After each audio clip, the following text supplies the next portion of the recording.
इसरो ने आज अंतरिक्ष में कामयाबी की एक और इबारत लिख दी है। एसएसएलवी रॉकेट के सफल लॉन्च के साथ ही इसरो ने 3 सैटेलाइट को पृथ्वी की सही कक्षा में स्थापित कर दिया है। इस कामयाबी के साथ ही इसरो ने अंतरिक्ष की दुनिया में एक और मुकाम हासिल कर लिया है।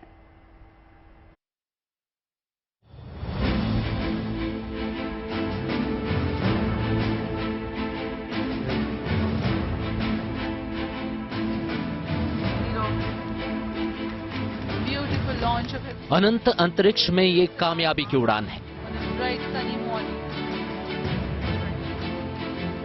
प्रज्वलन और सफलतापूर्ण उत्थापन एसएसएलवी ब्रह्मोपयान का अपनी उद्देश्य कक्षा की ओर। इस उड़ान के साथ इसरो ने अंतरिक्ष की दुनिया में काबिलियत की एक और इबारत लिख दी है।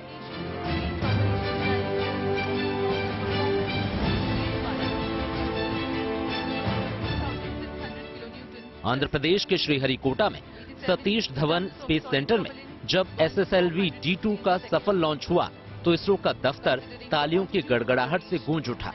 इसरो चीफ एस सोमनाथ ने इस कामयाबी के लिए सभी वैज्ञानिकों को बधाई दी।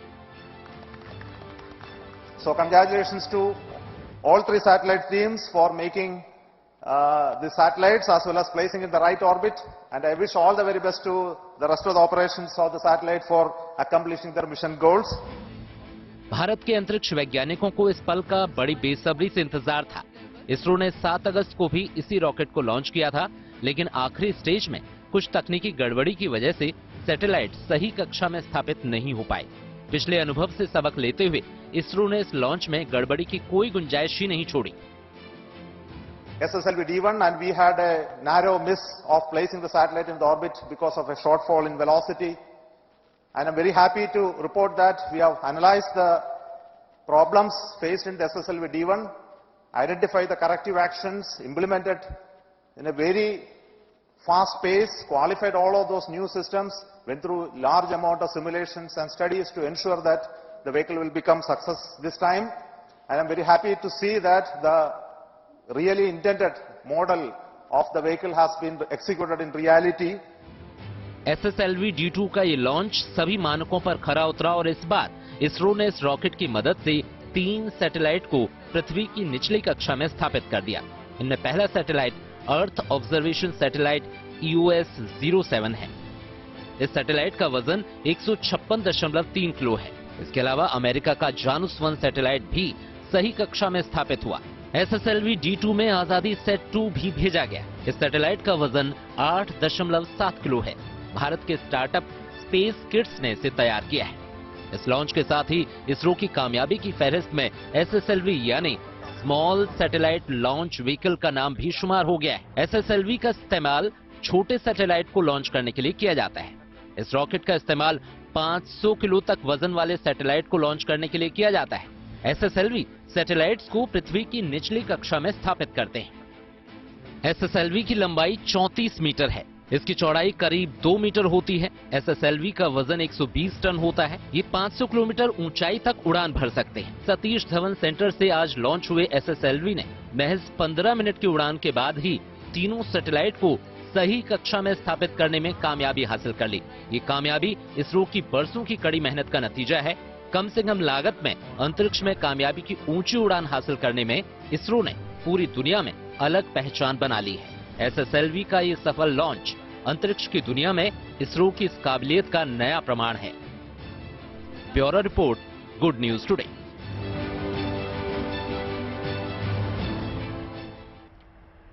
देखिए, अंतरिक्ष में इसरो की इस कामयाब और सफल उड़ान ने देश की बेटियों के अनंत आकाश में उड़ान भरने के सपनों को हकीकत में बदल दिया है।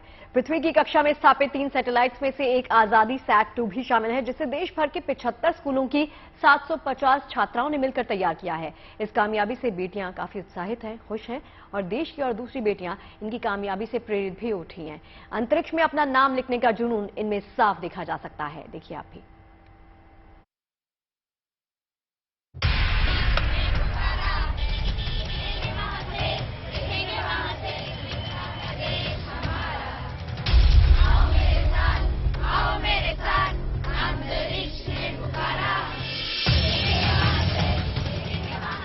अंतरिक्ष में आत्मनिर्भर भारत की इस कामयाब उड़ान ने हमारे देश की बेटियों के सपनों को नई उड़ान दी है।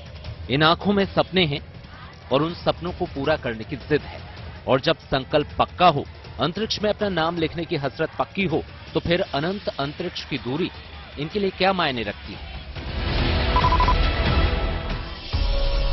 ऐसा पहली बार होगा जब करीब 400 किलोमीटर ऊपर अंतरिक्ष में किसी गाने के शब्द गूंजेंगे।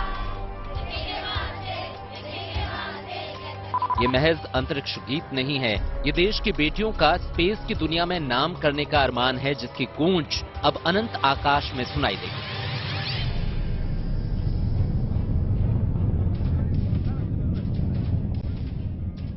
श्रीहरिकोटा के सतीश धवन अंतरिक्ष केंद्र से SSLV-D2 लघु उपग्रह प्रक्षेपण यान जिन 3 उपग्रहों को अपने साथ ले गया है, उनमें से एक है आजादी सेट 2, जिसे देश भर के सरकारी स्कूल की 750 छात्राओं ने तैयार किया है। अपने सपनों की सैटेलाइट को हकीकत के अंतरिक्ष में उड़ान भरता देख आज इनकी खुशी का कोई ठिकाना नहीं है। We feel extremely delighted, extremely excited for this program. बहुत ही अच्छा लग रहा है कि हमें इतना प्राउड हो रहा है कि हम यहाँ तक पहुँचे आज।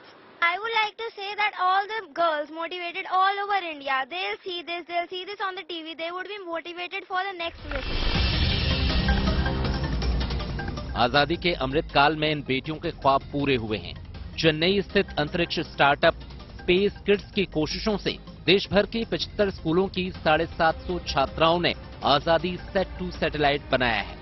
लड़कियों के लिए अंतरिक्ष कभी बहुत दूर की उड़ान समझी जाती थी, लेकिन कल्पना चावला की तरह इन बेटियों ने अपने सपनों को पूरा करना शुरू कर दिया है। I feel like space for girls feels like a far dream. We think it is very far. Girls cannot go to space, but see, Kalpana Chawla, an astronaut from India, कहाँ पहुँच गई वो?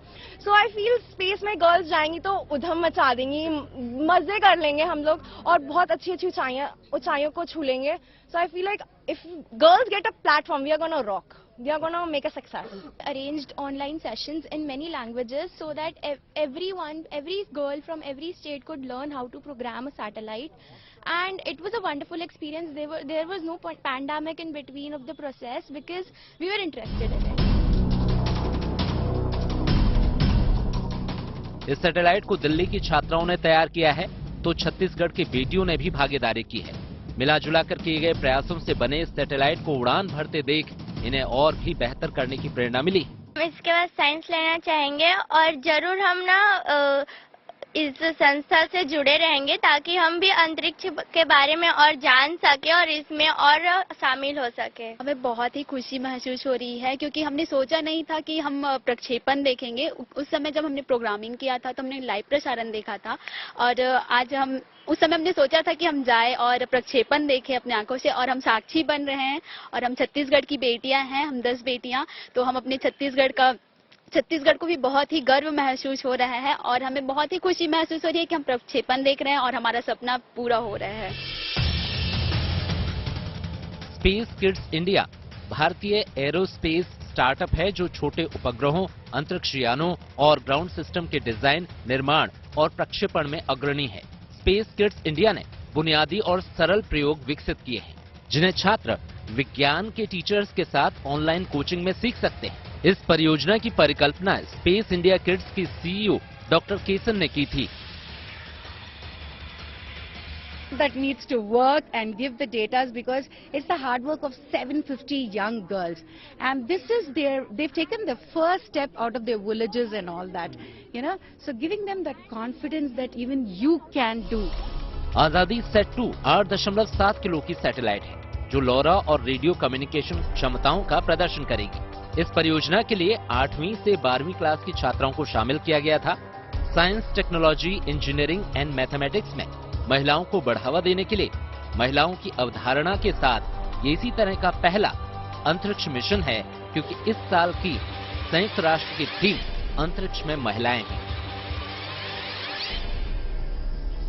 शिल्पा नायर के साथ bureau report, good news today.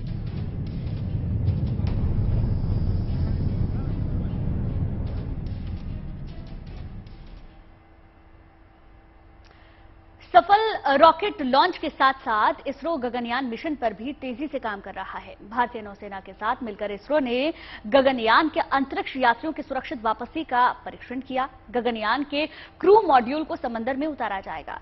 यह परीक्षण अंतरिक्ष यात्रियों को महफूज रखने के लिए बेहद अहम है। 5, 4, 3, 2, 1, 0. Beautiful launch of SSLV D2EOS-07 on a bright sunny morning. अंतरिक्ष की दुनिया में इसरो की कामयाबी की उड़ान ने एक नया मुकाम हासिल कर लिया है।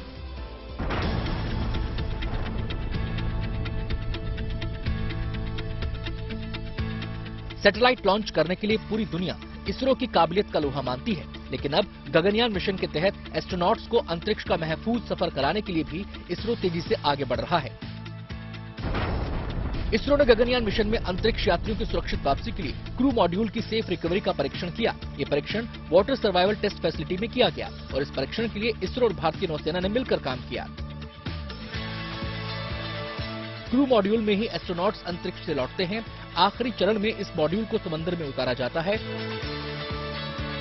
क्रू मॉड्यूल समंदर की तेज लहरों का सामना आसानी से कर सके और मुश्किल हालात में भी ये सतह पर बना रहे, यही इस परीक्षण का मकसद है।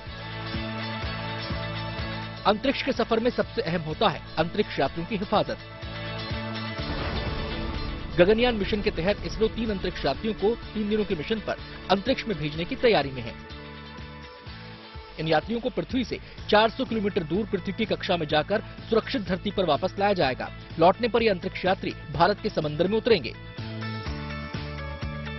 सब कुछ तय वक्त पर हुआ तो साल 2024 के अंत में या 2025 की शुरुआत में गगनयान मिशन के तहत इसरो एस्ट्रोनॉट्स को अंतरिक्ष में भेजकर नया इतिहास रचेगा। Bureau report, good news today.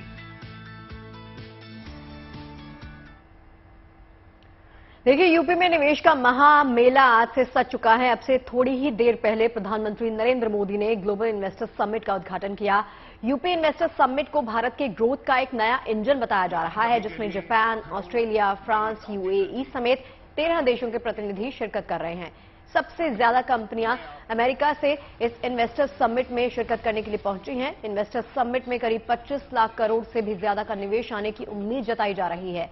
अब से थोड़ी ही देर पहले यूपी के लिए मुकेश अंबानी ने बड़ा ऐलान किया।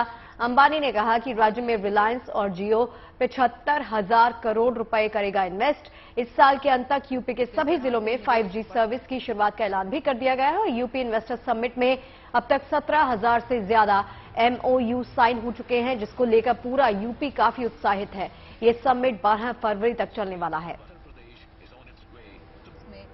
आखिर अब यूपी को सुशासन से, गुड गवर्नेंस से पहचाना जा रहा है। अब यूपी की पहचान बेहतर कानून व्यवस्था, शांति और स्थिरता के लिए है। अब यहां वेल्थ क्रिएटर्स के लिए नित्य नए अवसर बन रहे हैं। बीते कुछ वर्षों में आधुनिक इंफ्रास्ट्रक्चर, उत्तर प्रदेश के इस इंफ्रास्ट्रक्चर की जो पहल है,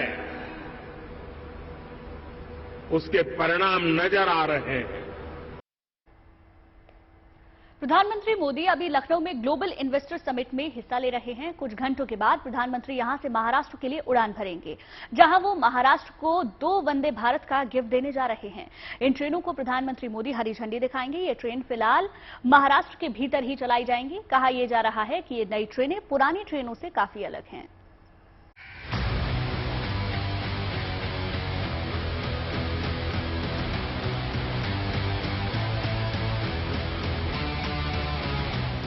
बीजेपी सरकार शहरों को नई रफ्तार दे रही है। इसी रफ्तार की कड़ी में मुंबई को अब वंदे भारत ट्रेनों की सौगात की दूसरी किश्त दी जा रही है। खास बात यह है कि जिन एक जोड़ी नई ट्रेन का तोहफा दिया जा रहा है, वो महाराष्ट्र के लोगों को नई सहूलियत मुहैया कराएगा। इसके जरिए अब मुंबई से महाराष्ट्र के दूसरे शहरों तक का सफर आसान होगा। बड़ी बात यह है कि इन ट्रेन के चलने से शिरडी, शोलापुर और पुणे जाना न केवल आसान होगा बल्कि दूसरे संसाधनों के मुकाबले किफायती भी। वंदे भारत ट्रेनों की सबसे खास बात है इसका अंदर का कंपार्टमेंट और उसकी स्पीड। वंदे भारत ट्रेन जो कि स्पीड में चलती है, तकरीबन 120 की आसपास की स्पीड सर ये चलती है, प्लस जो यात्री होते हैं वो एकदम आरामदायक सफर कर सकते हैं और अपने अपने डेस्टिनेशन तक पहुंच सकते हैं। कल प्रधानमंत्री नरेंद्र मोदी द्वारा इन दोनों ट्रेनों को फ्लैग ऑफ किया जाएगा और इसकी शुरुआत कल हो जाएगी। पहली वंदे भारत ट्रेन है ये जो इंटर स्टेट चलेंगी। जो बाकी की वंदे भारत हैं, 8 वंदे भारत, वो इंटर स्टेट मतलब गुजरात से महाराष्ट्र तक जाती हैं, बाकी अलग अलग राज्यों से अलग अलग राज्यों तक जाती हैं। मगर ये जो वंदे भारत कल फ्लैग ऑफ होनी है उसकी सबसे खास बात यह है कि ये इंटर स्टेट चलेंगी, महाराष्ट्र से महाराष्ट्र तक। इससे जो महाराष्ट्र के लोग हैं उनको एक फायदा और भी होगा। अगर उनको पूना जाना है, सोलापुर जाना है या शिरडी जाना है और जल्दी पहुंचना है तो वंदे भारत सबसे ज्यादा उनको किफायती भी पड़ेगी और साथ ही साथ जो है आरामदायक सफर के साथ वो अपने डेस्टिनेशन तक पहुंच पाएंगे। फिलहाल जो 2 ट्रेन चलने वाली है उसमें से एक वंदे भारत मुंबई से शिरडी मर्थल घाट होकर जाएगी। वंदे भारत 350 किलोमीटर का ये रास्ता 5 घंटे 25 मिनट में तय करेगी, जबकि मुंबई से शोलापुर 400 किलोमीटर का रास्ता 6.5 घंटे का है। ट्रेन में एग्जीक्यूटिव और चेयर कार मिलाकर 16 कोच है। ट्रेन की 1128 यात्रियों की क्षमता है। ये ट्रेन काफी रिलीजियस जगहों को जोड़ रही है। नासिक साइड जाइए, त्र्यंबकेश्वर, शिरडी साईं बाबा जी का धाम है, आगे इधर जाएंगे आप तो जो है सिद्धेश्वर है, पंढरपुर है। तो ये जो चीजें जगह हैं इस कारणों से ऐतिहासिक है। पिछले साल के बाद अब तक देश को 8 वंदे भारत ट्रेनों का तोहफा मिल चुका है। अलग अलग राज्यों में शुरू हुई ये ट्रेन यात्रियों को पसंद आ रही है। महाराष्ट्र में मुंबई और गांधीनगर के बीच एक वंदे भारत पहले से ही चल रही है। मुंबई से पारस दामा, गुड न्यूज टुडे। और चलिए अब बात करते हैं इंसान और इंसानियत की। तुर्की में मिशन जीवन रक्षा लगातार जारी है। बिना थके बिना रुके ये मिशन आगे बढ़ता जा रहा है। इंसानी हौसले किस कदर बुलंद है ये मिशन इसी बात की एक मिसाल है। इंसानियत पर दुनिया कायम है, ये मिशन यही सीख भी देता है। इसी इंसानियत की कई कहानियां तुर्की से लेकर सीरिया तक फैल गई हैं। तुर्की के हताए में 90 घंटे से ज्यादा वक्त तक मलबे में दबी महिला को सुरक्षित बाहर निकाल लिया गया तो लोगों के आंसू छलक आए। लगातार मलबे में दबे लोगों को राहत और बचाव टीम नया जीवन देने में जुटी है। आलम यह है कि दिन हो या रात हो, मलबे के ढेरों के बीच में जिंदगी की तलाश भी जारी है। और तुर्की के पड़ोसी देश ग्रीस में लोगों ने इतना सामान इकट्ठा कर लिया कि उसे रखने के लिए जगह कम पड़ने लग गई है। ये मदद अब आपदा प्रभावित जगहों पर पहुंचाई जाएगी। इसी तरह से नॉर्थ मैसेडोनिया में भी बड़े स्तर पर लोगों के लिए मदद इकट्ठी की जा रही है।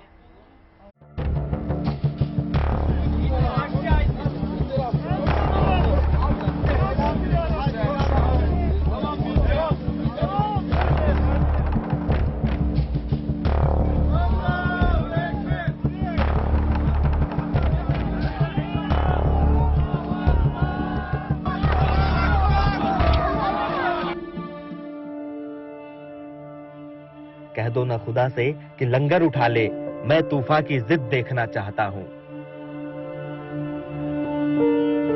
तुर्की और सीरिया में सदी की सबसे भयावह त्रासदी के बीच जिंदगी की तलाश में जुटे राहत और बचाव के फरिश्तों के लिए ये शेर पूरी तरह मौजू है।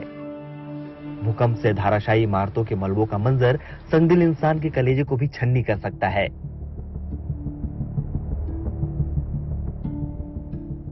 लेकिन इन सब के बावजूद दुनिया के मुख्तलिफ देशों से आए ये फरिश्ते मौत के मलबों के बीच पस्त पड़ी जिंदगी को मानवता का कोमल स्पर्श देकर आशाओं का झिलमिल दिया जला रहे हैं। तुर्की के स्कंदरन में मलबों के ढेर से इंसानी जिंदगी को तलाशने के दौरान रेस्क्यू टीम को दिख गया एक बेजुबान डॉगी। मौत के मलबों में ये डॉगी कुछ इस कदर फंसा था कि इसका रेस्क्यू करीब करीब नामुमकिन था। लेकिन इस डॉगी की बेबसी देखकर राहत और बचाव में जुटे देवदूतों का दिल पसीज गया। इस डॉगी को सकुशल जिंदा निकालने की मुहिम शुरू की गई।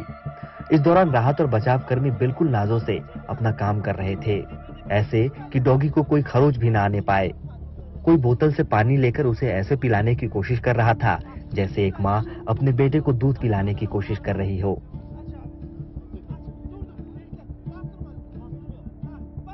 एक घंटे की कड़ी मशक्कत के बाद इन देवदूतों को कामयाबी मिल गई। मौत के मुंह से डॉगी को निकालने के बाद एक बचाव कर्मी ने उसे अपने कलेजे से चिपका लिया। बेजुबान डॉगी कुदरती मजबूरी की वजह से फरिश्ते बनकर आए बचाव कर्मियों के लिए कृतज्ञता के दो शब्द तो नहीं बोल पाया, लेकिन अपने आंखों से उन्हें तृप्त भाव से ऐसे देख रहा था मानो इनके साथ जन्म जन्मांतर का रिश्ता बनाना चाहता हो। तुर्की और सीरिया में 6 फरवरी की मनहूस सुबह पल भर के लिए धरती हिली थी, लेकिन पल भर के प्रकोप ने न जाने कितने परिवारों को दे दिया उम्र भर का बेहिसाब दर्द। सीरिया के इदलिब शहर में बनाए गए इस मेकशिफ्ट राहत कैंप को देखिए। जिंदगी की बेदर्दी से बेखबर बेसुध सोते इन मासूम बच्चों को देखिए। 6 तारीख की रात भी ये ऐसे ही सोए होंगे। आज नींद तो वही है, लेकिन आसरा और आश्रय बदल चुका है। दूसरी ओर कुछ और भी नौनिहाल है जो सोए तो नहीं है, लेकिन उन्हें नहीं पता कि उनकी जिंदगी में अचानक क्यों इतना सब कुछ बदल गया। वो तो बस कौतूहल भरी निगाहों से हालात को पढ़ने की कोशिश कर रहे हैं। इस राहत कैंप में रहने वाले लोग एक दूसरे को नहीं जानते, लेकिन बेहिसाब विपदा की इस घड़ी में एक दूसरे के कंधों पर सिर रखकर गमगलत करने की कोशिश कर रहे हैं। उधर हालात के मारे इन लाचार लोगों के पेट की ज्वाला को शिद्दत से महसूस करने वाले दरियादिल लोग अपना भूख प्यास चैन करार भूलकर उनके खाने के इंतजाम में जुटे हैं। इंसानियत के नुमाइंदे राहत कैंप में खाने पानी का इंतजाम करने के लिए दिन रात जुटे हुए हैं। 5 दिन से राहत और बचाव में जुटे महामानवों का बेहिसाब जज्बा देखकर भूकंप पीड़ित भाव विभोर हैं। इसी दुनिया में 2 गज जमीन के लिए जंग पर उतारू हो जाने वाले दैत्य भी हैं, और इसी दुनिया में ये देवदूत भी हैं जो अपनी भूख को मारकर पीड़ितों का पेट भर रहे हैं, अपनी प्यास से बेपरवाह होकर गमजदा लोगों की प्यास बुझा रहे हैं। देवदूतों के इस जज्बे को देखकर भूकंप पीड़ित शायद यही कह रहे होंगे, जमीन के लिए जंग लड़ने वालों का जलवा तो चंद दिनों का होता है, इनकी इंसानियत की कशिश तो युगों युगों तक याद की जाएगी। Bureau report, good news today. तुर्की और सीरिया में भूकंप पीड़ितों की सहायता के लिए हिंदुस्तान ऑपरेशन दोस्त चला रखा है। ऑपरेशन दोस्त के तहत भारत अब तक 6 मिशन भेज चुका है। इसके अलावा एनडीआरएफ के फौलादी जवान ग्राउंड जीरो पर पहुंचकर पीड़ितों के लिए देवदूत का काम कर रहे हैं। अब तुर्की में रहने वाले भारतीय भी मदद के लिए आगे आए हैं। तुर्की में रहने वाले मध्य प्रदेश के कारोबारी ने भूकंप पीड़ितों के लिए अपने 2 शानदार होटल फ्री कर दिए हैं। सनातनी संस्कृति में पूरी धरती को एक परिवार मानने की सदियों पुरानी परंपरा रही है। तुर्की और सीरिया में आए भूकंप के बाद हिंदुस्तान लोगों को मलबे से निकालने के लिए ऑपरेशन दोस्त चला रहा है। ऑपरेशन दोस्त के तहत हिंदुस्तान 6 मिशन तुर्की और सीरिया भेज चुका है। तुर्की में एनडीआरएफ के जवान राहत और बचाव कार्य में जी जान से जुटे हुए हैं। इसी कड़ी में एनडीआरएफ की टीम ने गंजियातेप शहर में इमारत के मलबे से 6 साल की बच्ची को सफलतापूर्वक बाहर निकाल लिया। गृह मंत्री अमित शाह ने इस रेस्क्यू ऑपरेशन के वीडियो को टैग कर ट्वीट किया है। शाह ने लिखा है कि हमें एनडीआरएफ पर फक्र है। तुर्की में राहत और बचाव अभियान में जुटी टीम IND-11 गंजियातेप शहर में 6 साल की बच्ची बेरेन की जान बचाई। पीएम नरेंद्र मोदी के मार्गदर्शन में हम एनडीआरएफ को दुनिया का अग्रणी आपदा मोचन बल बनाने के लिए प्रतिबद्ध हैं। तुर्की और सीरिया में आए भयानक भूकंप के बाद आपदाग्रस्त धरती पर भी भारत के वसुधैव कुटुंबकम का दर्शन जीवंत हो रहा है। तुर्की में मौजूद भारत के एक होटल कारोबारी दीपेंद्र गरेन आपदा की इस घड़ी में लाभ हानि का तुच्छ विचार त्याग कर पीड़ितों के चेहरों पर मुस्कान बिखेरने की कोशिश कर रहे हैं। दीपेंद्र तुर्की में 2 होटल चलाते हैं, लेकिन इस समय उन्होंने दोनों होटलों को भूकंप पीड़ितों के लिए समर्पित कर दिया है। हेलो, मैं दीपेंद्र मध्य प्रदेश से, और ये हमारा रेस्टोरेंट है, और जो अर्थक्वेक से पीड़ित हैं उन लोग के लिए हम लोग खाने का अरेंज कर रहे हैं, और सब हमारे होटल में रुके हुए हैं, और होटल में हमने फ्री अकोमोडेशन दिया है, और इसके बाद अभी खाने के लिए रेस्टोरेंट भी के रहे हैं। फ्री खाने की प्रिपरेशन चल रही है।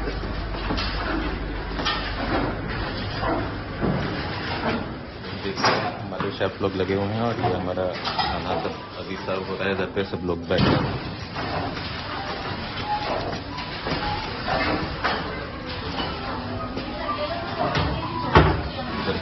का खाना चल रहा है, आप देख सकते हैं।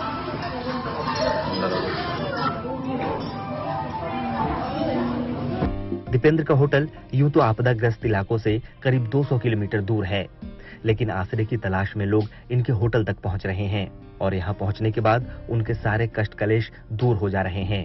न सिर्फ लजीज और साफ सुथरा खाना उन्हें फ्री मिल रहा है, साथ ही होटल में फ्री एकोमोडेशन भी मिल रहा है।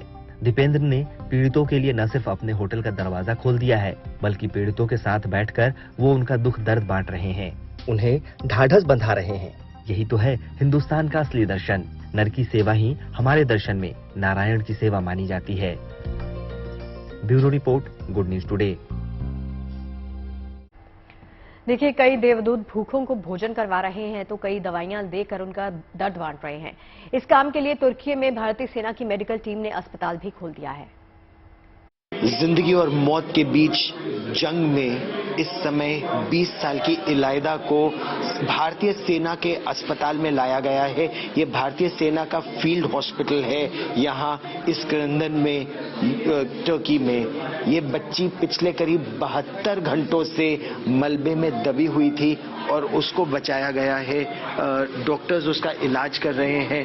हमारे साथ भारतीय सेना के डॉक्टर हैं, कमांडिंग ऑफिसर हैं फील्ड हॉस्पिटल के, और जो डॉक्टर उनको ट्रीट कर रहे हैं। डॉक्टर साहब, क्या बता सकते हैं आप इलायदा के बारे में? मैं लेफ्टिनेंट जनरल दासगुप्ता हूँ, मैं एक ऑर्थोपेडिक सर्जन हूँ और ये जो बच्ची है ये हमारे पास लाई गई थी, जो सर्च एंड रेस्क्यू वाली टीम है उनके द्वारा, और ये किसी बिल्डिंग में दबी हुई थी।